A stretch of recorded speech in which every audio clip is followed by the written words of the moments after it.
The lead inside a pencil isn't actually lead. It's mostly graphite, which was discovered in England in the mid-1500s, giving birth to the pencil industry. In 1795, a French chemist invented a new type of pencil lead, made of graphite powder and clay fired in an oven, making it possible to produce leads with different hardness.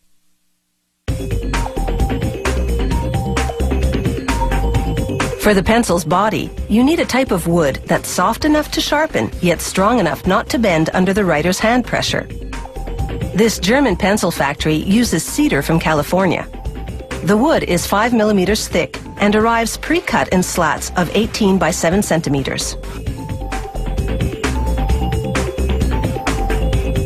One by one, the slats pass under a giant cutting wheel.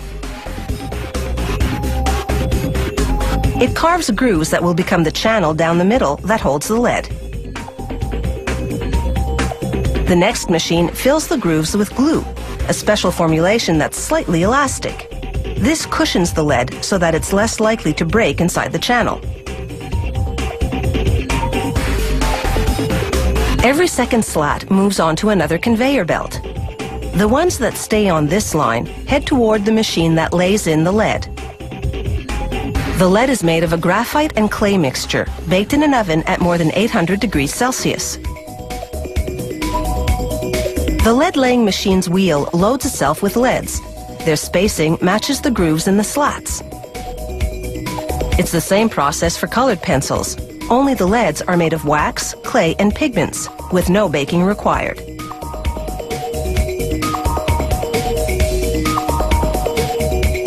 Now for the slats that move to that other conveyor belt. An automated arm flips each one over, slides it across a glue applicator, then drops it onto a leaded slat on the other conveyor belt.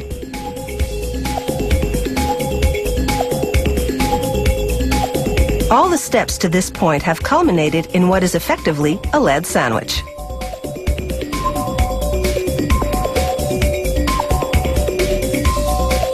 Now a plunger squeezes those sandwiches together with a full ton of pressure. It compresses them for an hour while the glue dries. After that, it's just a matter of slicing the sandwiches into pencils. This shaping machine makes the hexagonal profile in 2 steps. First, its upper cutter forms 3 sides on top, then its lower cutter shapes 3 sides on the bottom. As soon as the bottom side is cut, the pencils separate.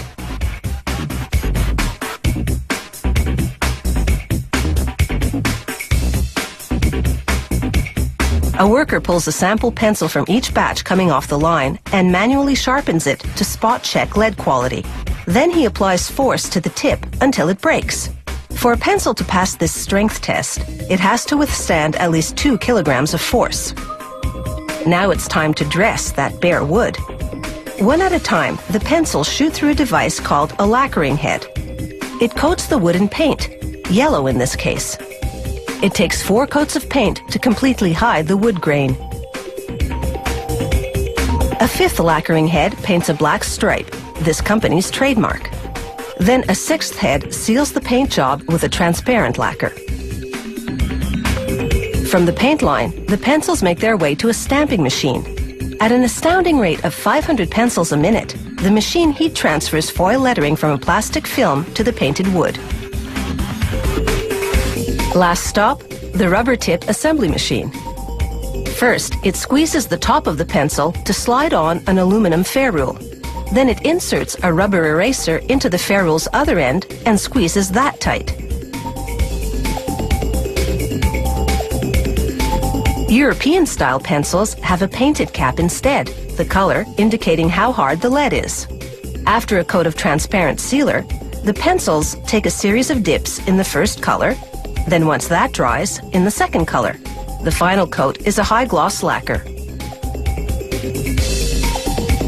The pencils are finally ready to roll across a grinding drum for sharpening.